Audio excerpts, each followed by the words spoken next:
by Enver Hoxha, and they made it into a museum documenting the communist era. I'm really excited for my kids to see this because I've been to communist countries. I was there when it was still in place, and they really just don't have a concept of what life under communism was like. So, come on.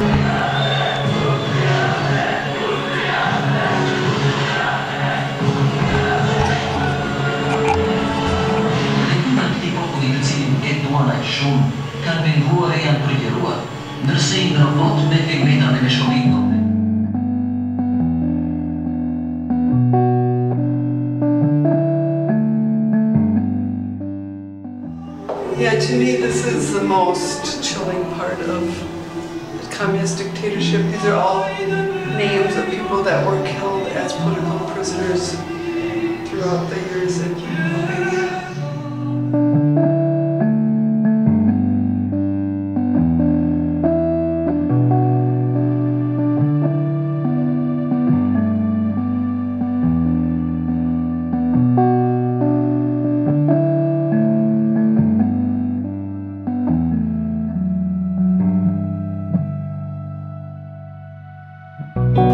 So evidently, already in 1946, Enver Hoxha was arresting priests and clerics because people would listen to their priest or cleric, and so by getting rid of religion, it was a way to exert more power over the people.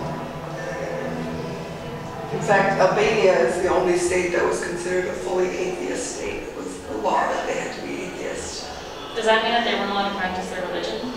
Like at all? No, they were not allowed to practice their religion.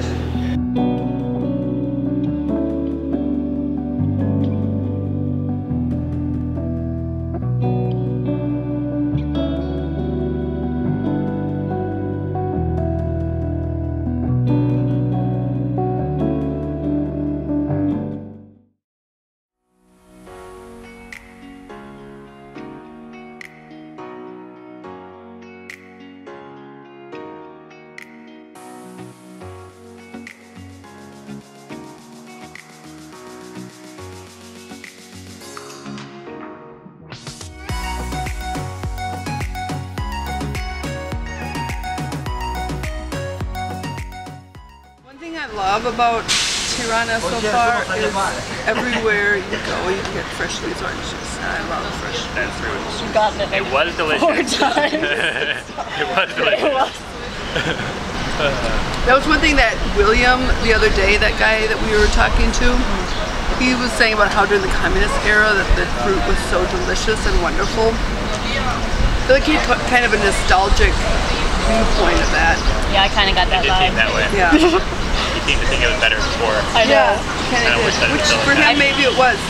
It's just interesting. I'm really glad we went to that bunk art because you look around this kind of glamorous, fancy city and you don't even realize that it was ever under a brutal dictatorship. It's kind of funny because growing up in the 80s in high school, I heard a lot about communism. Like, you know, I know about Honecker and Ceausescu and, you know, some of the dictators from various countries. I never heard the name Enver Hoxha. Never heard that name. And I think it maybe was because Albania was so closed off and so close to foreigners, and then, you know, they just didn't allow anybody in at all, so we had no concept of it. I mean, I don't ever remember hearing much at all about Albania. Yeah, I definitely never learned about like Albania or anything. And I really actually only started learning about communism super like this year when I like took a class about like China and Japan. Then I started learning about that stuff. But in high school, not really. I think it's important for people to learn. I think it's really good that they have, you know, things like you can go to and study about. Oh, she's so much.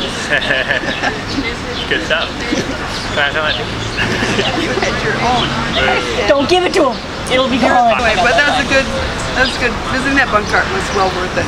Good information. Not super fun. You know, somber, but very good to know things like this. That's right. Kind of reminded me of like the Holocaust Museum in DC. That's true. Yeah, it definitely has. Especially with the list of names of the dead. Yeah. I do like it here now though. It's beautiful. Okay, here we are in front of one of the infamous bunkers of Albania. The former dictator Enver Hoxha was paranoid and that they would have a war, and so he built over 700,000 of these bunkers all over Albania. That's nuts. Yeah, that's crazy. That's crazy. So these were the bunkers look like. They were largely useless because, I mean, if there was a war, it most likely would have involved nuclear, and this wouldn't protect you from that. The only thing you could do is you could hide and maybe shoot somebody from it, but yeah, 700,000, they waste a lot of money, and Carson's gonna go in. He's about 5'11". Yep. He's gonna test out and see if he can stand up. We're going here. I can almost stand up, not quite. If I lean my head down, or bend my legs. Very practical. What the heck I is could that? sit in here. I guess these are to mount your guns, presumably. Maybe you get like a little like a little stool. Yeah, I could shoot at people on the road. That's about it. Seems very comfy. This is the former military barracks and lots of bunkers, kind of bunkers in paradise. I guess that's how they protected themselves from the imaginary. Attackers. I think they never actually had any attackers, but at least I don't know of any. But we're quite close to Greece. Like maybe we can see it from here. Can we see Corfu? City of Corfu is there. There's Corfu. Wow. That's Corfu. We're so close to Greece right now. Not the closest one. We can practically swim there. Here is village of Corfu. Oh, that's Corfu village. Right there. The middle distance is 1 mile. 1 mile from Corfu. And we can't go. It's such a bummer because we can't go because Greece is closed for us right now. Unless we have a test. I think we have to have a test. Even though we have vaccine, we can't go. Bad. Bummer.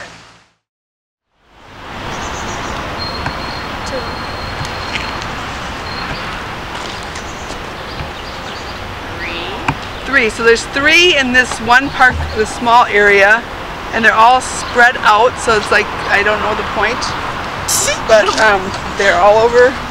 They're all over Albania, and you can make a fun game out of how many you can find.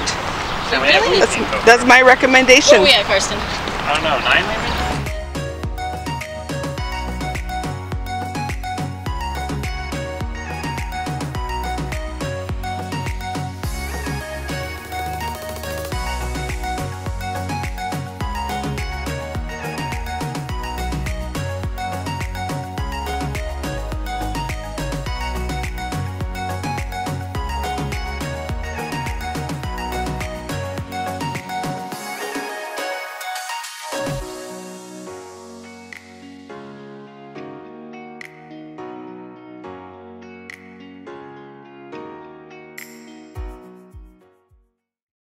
Thank you for watching.